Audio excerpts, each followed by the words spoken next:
why are you running for mayor? And what are the, aside from the communication aspects that you just mentioned, what are the biggest things that you're trying to accomplish in this? So I actually wasn't going to run for mayor this time. I loved the process. It was probably one of the most rewarding experiences when I ran for mayor a few years ago. But just right now, it's not something that I wanted to do. However, I'd made a pledge, and I really believe that the position of mayor shouldn't be handed to anyone. It shouldn't be kind of a default. I think the people should choose who the mayor is. And so I waited until the very last day and, had a lot of conversations with a lot of people, really encouraging. I mean, there are some women that I know that are really in tune with the community. I mean, they are out there, they are networkers, they know what the issues are, and I think they're very level-headed. I think they would have been great on the council or as mayor. You've said several times you'd like to see more women on council. I would. I mean, it's been quite some time since we've had that, and so, but that actually goes a little bit to again, I love what you guys do, but sometimes I feel like, and maybe I'm wrong, but it seems like some of the blogs try to fashion themselves after cable networks. They're kind of like gotcha, looking for those gotcha moments, rather than always trying to just get information out. It seems a little, I don't know, it could be damaging. And so some of the folks that I've spoken with considered it, and they just see what happens to some of on both sides, really, on all of the candidates. They see how negative it can get, and I don't think it has to be that negative. And so one of the things I want to do in this campaign is focus on ideas, focus on what our vision for Lewisville is, rather than anything negative. I really want it to be more about what the positive things that we were bringing. Specific issues that you have in mind for things you'd like to accomplish in Lewisville, aside from how the office works, but issues like, streets, water, police, fire, sort of thing. Like, do I feel that above and beyond what the city's already addressing, just in the normal, right. Do I feel that there are some major issues? Is that what you're asking? Right, yeah. What are the major issues you're running on? So, I think the city does a great job. There's always room for improvement on various things, but rather than focus on micromanagement and very specific things that may or may not be addressed, or may if I think it could be done better, what I'd rather do is talk about kind of what we could do above and beyond where we are. What can Lewisville achieve that right now we're just not maximizing the potential that I really feel we have. Would you be opposed to that? I mean, is that? Well, it makes sense. Sure, I think any elected official has got to keep in mind, be open and. That and really, I don't think the role of the mayor is to. I don't think that's the mayor's role. Actually, it's not that I don't think it's not the mayor's role to really be kind of in that micromanagement position.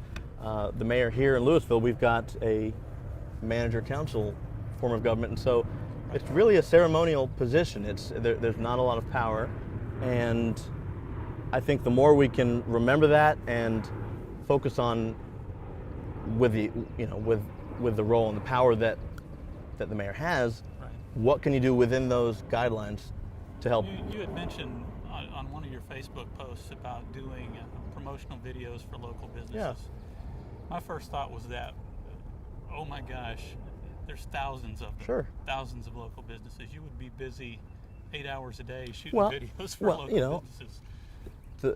I didn't say that this would be done overnight, but I do think that for our brick and mortar businesses, what can we do that kind of makes Lewisville different and unique from other cities?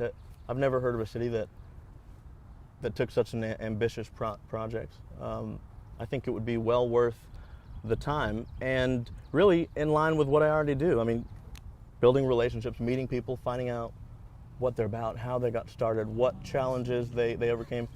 I mean, it's already what. You're prospecting for business, aren't you? Well, no. I mean, I'm not talking about charging anything. I'm just talking about the conversations that I already like to have.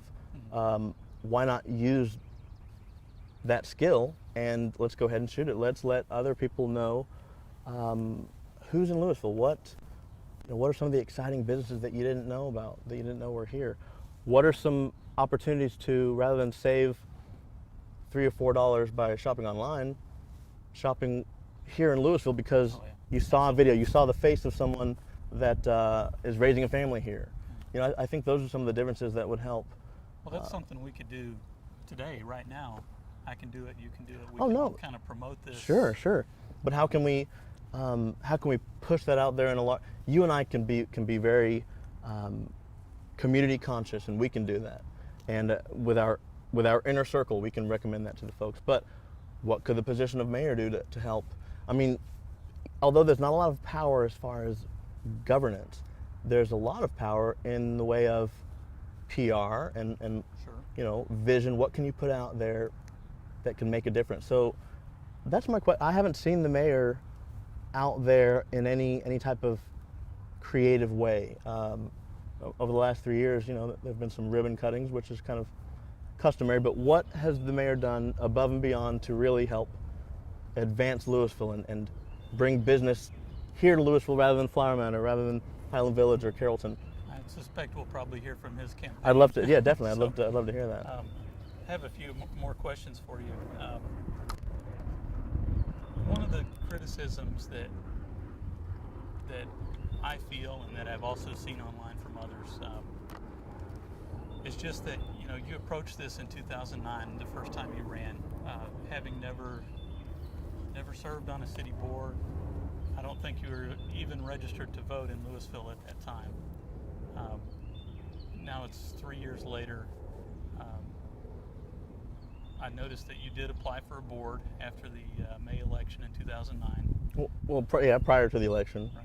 So, but I guess the question is, to go straight from Winston the citizen to Winston the mayor, what gives? Yeah. I've been kind of to the top like that. I've been kind of withholding that. I was saving that for you because you had asked, and then got it from a couple other people. But I wanted to give you the exclusive because I think a lot of what this election needs to be about is a little bit of education, kind of getting the record straight about what this position really is about. Because if you think in terms of what the average person probably considers the mayor to be, kind of maybe Chicago style, where it's the big boss who makes a lot of the rules and just has a lot of consolidated power, that's not what we have here. So if you're thinking in those terms, that would probably be a more legitimate question.